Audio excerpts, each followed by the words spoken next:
Hello champions, welcome to the class. तो आज हमारी वीडियो का टॉपिक है linear equation in one variable, जिसमें सबसे पहले हम इसका मतलब समझेंगे।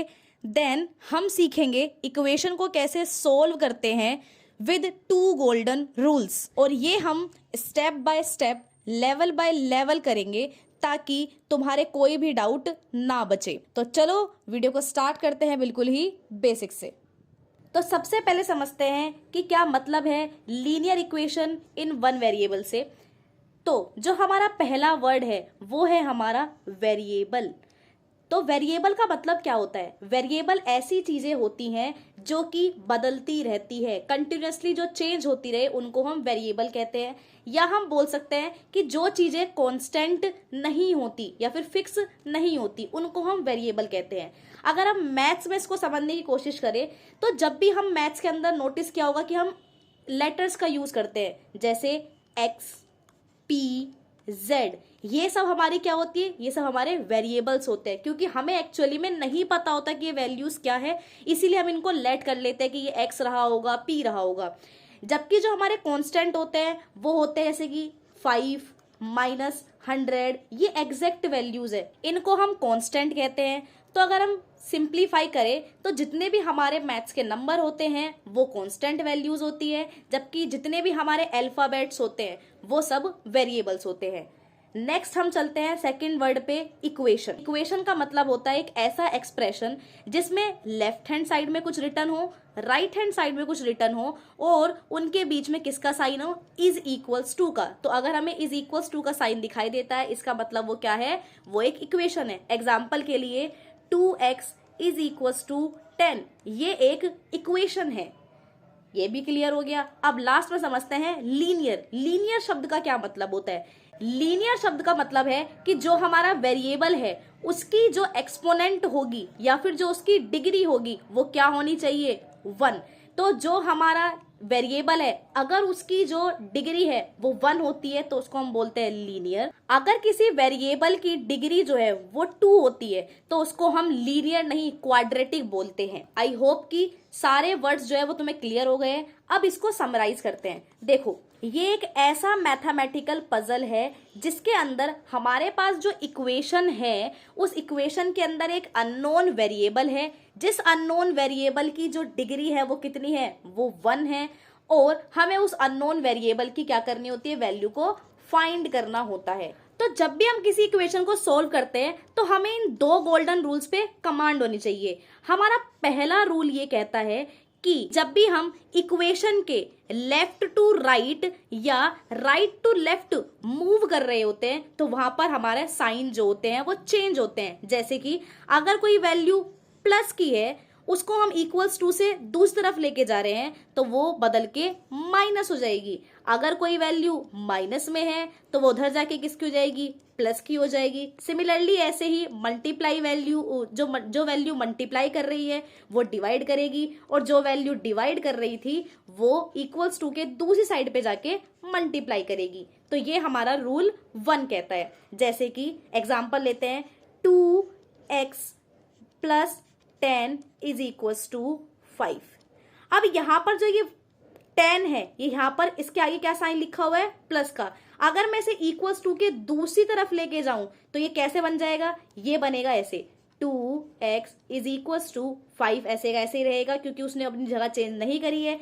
जगह कौन चेंज कर रहा है? हमारी वैल्यू 10, तो जो जगह चेंज करेगा उसके ही साइन चेंज होंगे। ये इधर प्लस का था, उधर जाएगा तो किसका बन जाएगा? माइनस का।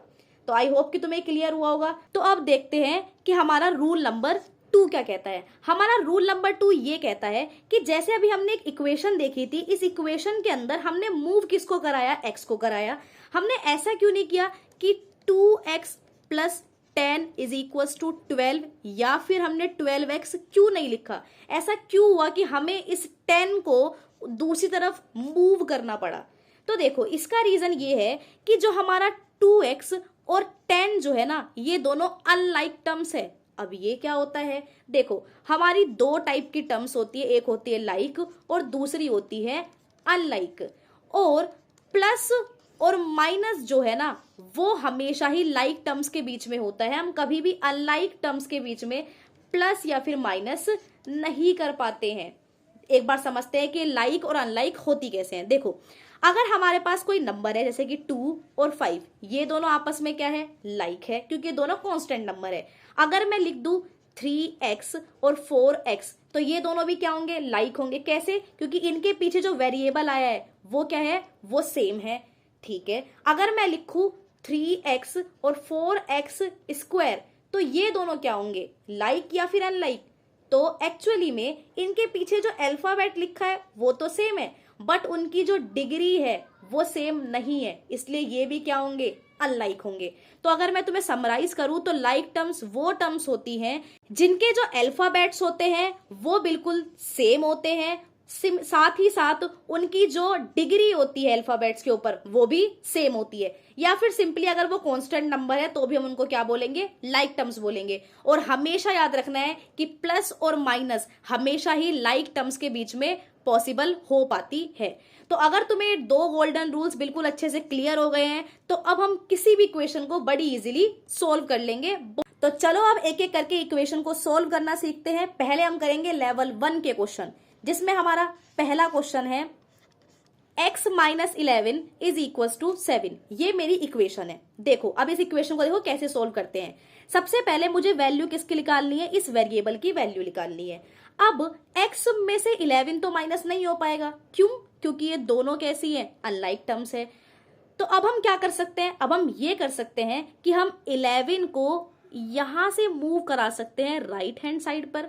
और मूव करते हुए हमें किस चीज का ध्यान रखना है, साइन का ध्यान रखना है। तो देखो कैसे करेंगे, x इधर ही क्या कर रहा था, 11 माइनस का 11 था। अगर ये इक्वल्स टू के उधर जाएगा तो किसका हो जाएगा, प्लस का हो जाएगा। देखो इक्वल्स टू के इधर x एज इट इज, 7 जो है उसको भी ऐसे का ऐसा ही लिखना है। हमने मूव किसको कराया, 11 को, वो किस साइन के साथ था, माइनस के साथ, वो उधर जाएगा तो किसका हो जाएगा, प्लस का।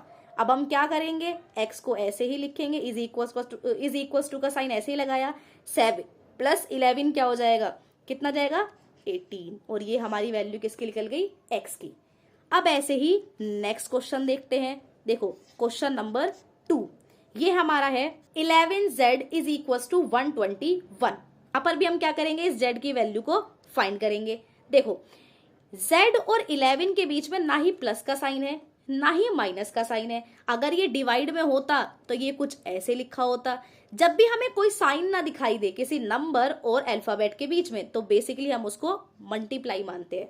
तो एक्चुअली में 11 और z आपस में क्या कर रहे हैं, मल्टीप्लाई। अगर ये इक्वल्स टू के उस तरफ जाए तो ये क्या करेगा, डिवाइड। तो z इज इक्वल्स टू 121। अब 11 इधर आ रहा है तो क्या कर रहा है, डिवाइड। किसके साथ डिवाइड कर रहा है, 11 के साथ। जब हम डिवाइड करते हैं तो हमारा आंसर क्या आता है, 11। और ये हो गया हमारा क्वेश्चन नंबर 2 भी सोल्व। अब नेक्स्ट क्वेश्चन है हमारा y upon 6 is equal to -4। और इस क्वेश्चन का आंसर वीडियो पोस्ट करके तुम्हें अभी निकालना है। तो आई होप कि तुमने आंसर निकाल लिया होगा। देखो जो y और 6 है ये आपस में क्या कर रहे हैं, डिवाइड कर रहे हैं। अगर ये डिवाइड कर रहा है और मैं इक्वल्स टू के इसको दूसरी तरफ लेके जाऊं तब ये वैल्यू क्या करेगी, multiply. y is equals to -4, divide वाली वैल्यू ने क्या कर दिया, मल्टीप्लाई। 4 6 24 माइनस प्लस माइनस, ये हमारा है आंसर। आई होप कि तुमने लेवल 1 के क्वेश्चन तो समझ लिए हैं। अब हम मूव करते हैं लेवल 2 पर। तो अब हमारा इसमें पहला क्वेश्चन है 7x minus 12 is equal to 16। हमने लेवल 1 में जो हमारे वेरिएबल थे वो बिल्कुल ही खाली थे। इस बार हमारे वेरिएबल के साथ भी वैल्यूज अटैच में आई है। अब हम क्या करेंगे, देखो सबसे पहले जो हमारे वेरिएबल वाली वैल्यू है इसके आसपास की जितनी वैल्यूज है उनको हटा दिया जाएगा, उनको हम सोल्व करेंगे। कैसे सोल्व करते हैं, देखो 7x इधर ये माइनस का 12 है, उधर जाएगा तो क्या करेगा, प्लस करेगा। और हमें पता है कि हम इसको क्यों मूव कर रहे हैं, क्योंकि 7x में से 12 को माइनस नहीं किया जा सकता क्योंकि ये अनलाइक टर्म्स है।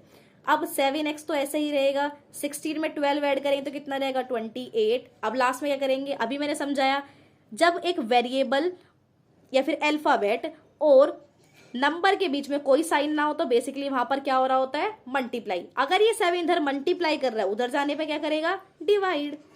28 अपॉन में 7, 7 4 जा 28, तो हमारी वैल्यू क्या आ गई है 4। ऐसे ही अब हम करते हैं क्वेश्चन नंबर 2 जो कि है 17 plus 6p is equal to 9। इसको कैसे करेंगे, देखो ये हमारा अल्फाबेट वाली वैल्यू है, इसको अभी रहने देते हैं। सबसे पहले हम क्या करेंगे, 6p को एज इट इज रखेंगे, 9 को भी ऐसे ही रखेंगे। इधर 17 क्या कर रहा है, किसके साथ है, ये प्लस कर रहा है, उधर जाएगा तो क्या करेगा ये माइनस। माइनस करने पर वैल्यू क्या आएगी, 17 में से 9 जाएगा तो कितना आएगा 8। अगर हम 17 में से 9 को घटा रहे तो कितनी वैल्यू आ रही है 8 आ रही है। अब एक चीज का और ध्यान रखना है, क्योंकि हमारा जो बड़ा नंबर है वो है नंबर 17, इस नंबर 17 के जो आगे साइन लगा है वो इसका साइन है, और वो साइन क्या लगा हुआ है माइनस का। तो हमारा जो आंसर होता है ना उसमें हम क्या साइन लगाते हैं वो हमारी बड़ी डिजिट जो होती है वो डिसाइड करती है। क्योंकि बड़ी डिजिट का साइन माइनस है तो आंसर में भी क्या आने वाला है माइनस आएगा। अब 6p को हम ऐसे ही लिखेंगे, फिर हमें पता है कि p और 6 आपस में क्या कर रहे हैं मल्टीप्लाई, अगर ये इधर जाएगा तो क्या करेगा डिवाइड, अगर मैं इसको सिंप्लीफाई कर दूं तो क्या जाएगा -4 अपॉन में 3। नेक्स्ट हमारा क्वेश्चन है क्वेश्चन नंबर 3 जो कि है 2y अपॉन में 5 -3 इज इक्वल टू 7। अब इसको कैसे सोल्व करना है, पहले पॉज करके तुम्हें खुद से ट्राई करना है, देन हम इसको समझते हैं। तो आई होप कि तुमने ट्राई किया होगा। देखो कैसे करना है, ये वेरिएबल वाली वैल्यू है अल्फाबेट वाली, इसको अभी नहीं छेड़ते हैं। पहले हम क्या करते हैं इसके आसपास की वैल्यूज को हटाते हैं। इधर ये माइनस का 3 है, उधर जाएगा तो प्लस का हो जाएगा 7 + 3, यहाँ पर क्या आ गया 10। अब इस तरफ क्या लिखा है हमारा 2y अपॉन में 5। अब देखो सबसे पहले क्या करेंगे, नीचे की वैल्यू गायब करते हैं। इधर ये डिवाइड कर रहा है, उधर जाएगा तो क्या करेगा मल्टीप्लाई, मल्टीप्लाई करने पे क्या हो जाएगा 2y is equal to 10 multiply by 5 is equal to 50। अब लास्ट में क्या होगा इधर देख लेते हैं, 2y is equal to 50, y is equal to 50 divided by 2। We know the reason कि मैंने डिवाइड क्यों किया है, क्योंकि इधर मल्टीप्लाई कर रहा है। अब इसको सोल्व करें तो कितना जाएगा 25। आई होप कि तुम्हें ये क्वेश्चंस भी करने आ गए होंगे। नेक्स्ट मूव करते हैं अपने लेवल 3 क्वेश्चंस पर। जैसे हम धीरे धीरे अपने लेवल को इंक्रीज कर रहे हैं, डिफिकल्टी बढ़ती ही जा रही है, पर हमें क्वेश्चंस जो है वो समझ में आ रहे हैं, ये सबसे अच्छी बात है। यहां पर हमारा पहला क्वेश्चन है 5x - 3 is equal to 3x + 7। अब देखो इन क्वेश्चंस में क्या नया है, देखो यहां पर एक अल्फाबेट, कांस्टेंट वैल्यू, अगेन ऐसे ही वेरिएबल वैल्यू और एन कांस्टेंट वैल्यू, दोनों साइड पर ये चीजें हैं। इनको कैसे सोल्व करना होता है, देखो हमेशा वही बेसिक्स पढ़े रहना है, वही 2 गोल्डन रूल्स। वो 2 गोल्डन रूल्स क्या कहते थे कि हमेशा जब भी प्लस माइनस होती है वो लाइक टर्म्स के बीच में होती है, तो पहले हम एक तरफ अपनी लाइक टर्म्स को इकट्ठा कर लेते हैं। 5x और 3x क्या है लाइक टर्म्स है, सेम ऐसे ही 3 और 7 क्या है ये लाइक टर्म्स है। तो 5x को मैंने यही रखा, इज इक्वल टू के साइन को ऐसे ही लिखा।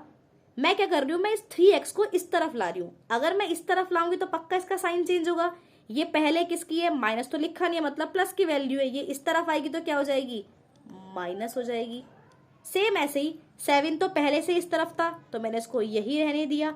अब ये जो माइनस का 3 है इसको मैं दूसरी तरफ लेके जा रही हूं, तो ये किसका हो जाएगा, ये हो जाएगा प्लस का 3। इसको तुम ऐसे भी कर सकते हो, देखो अगर तुम्हें बहुत आराम से समझना है तो सबसे पहले हम 5x - 3 को ऐसे ही लिख लेते हैं। हम अब क्या कर रहे हैं, 5x - 3 को हमने ऐसे ही लिख लिया। जो हमारा ये जो 3x है मुझे पता है कि ये 5x के साथ लाइक में है, तो मैं इसको मूव करा रही हूं, तो ये किसका हो जाएगा माइनस का 3x और इज इक्वल टू 7, ऐसे का ऐसे ही बच जाएगा। फिर मैंने क्या करा है, 5x और 3x को तो यही रहने दिया, क्योंकि 7 और 3 लाइक्स टर्म थे तो मैंने 7 को ऐसे ही लिखा। इधर ये माइनस का था, उधर लेके चली गई तो क्या हो गया प्लस का। ये अभी हमने 2 स्टेप में किया है, पहले हमने ये एक ही स्टेप में कर लिया था। आई होप कि तुम्हें बिल्कुल क्लियर हो गया होगा। अब देखो नेक्स्ट स्टेप क्या होगा, लाइक टर्म्स आ गई है तो प्लस माइनस करना बड़ा इजी है। 5 में से 3 जाएगा तो क्या आ जाएगा 2। अब x में से x जाएगा तो 0 नहीं आता है, ये एज इट इज लिखा जाता है। ठीक है। नेक्स्ट 7 में +3 करेंगे तो कितना आ जाएगा 10, और आगे वाली बात तो हमें पता ही है, तो हमने लेवल 1 में सीख लिया था। x is equal to 10/2 solve करेंगे तो कितना आ जाएगा 5। आई होप कि तुम्हें क्लियर हुआ होगा। धीरे धीरे एक दो क्वेश्चन और करते हैं, प्रॉपर क्लियर हो जाएगा। क्वेश्चन नंबर 2 हमारा क्वेश्चन नंबर ये है 4z + 3 is equal to 6 + 2z। अब इसको देखो कैसे सोल्व करना है। ऐसा भी कर सकते हो कि एक बार पॉज करके तुम ट्राई कर लो। अगर ट्राई कर ले चलो इस क्वेश्चन को सोल्व करें। पहले हमें पता है कि हमारे 4z और 2z ये दोनों आपस में लाइक है, तो इनको हम एक तरफ करेंगे और दूसरी जो वैल्यूज है उनको एक तरफ कर देंगे। तो 4z इधर ये प्लस का, इधर आएगा तो माइनस का। 6 यही था, अभी भी यही है इक्वल्स टू के, तो नो साइन चेंज। ये प्लस का 3 है, मैं इसको इधर ला रही हूं तो किसका हो जाएगा माइनस का 3। 4 में से 2z जाएंगे तो सिर्फ 2z बचेंगे। 6 में से 3 जाएगा तो कितना बचेगा 3। लास्ट में क्या होगा, ये z के साथ 2 क्या कर रहा है मल्टीप्लाई, उधर जाएगा तो क्या करेगा डिवाइड। और ये हो गया हमारा क्वेश्चन सॉल्व। अब ये जो क्वेश्चन है ना, ये तुम्हें होमवर्क में करके लेके आना। क्वेश्चन है 5t - 3 is equal to 3t - 5। इसका आंसर तो तुम्हें कमेंट बॉक्स में ही बताना पड़ेगा। सो विद योर होमवर्क हम इस वीडियो को यहीं पर एंड करते हैं। आई होप कि तुम्हें चीजें क्लियर हुई होंगी। अगर फिर भी तुम्हारा कोई डाउट है तो प्लीज कमेंट बॉक्स में जरूर बताना। And thank you so much for watching this video.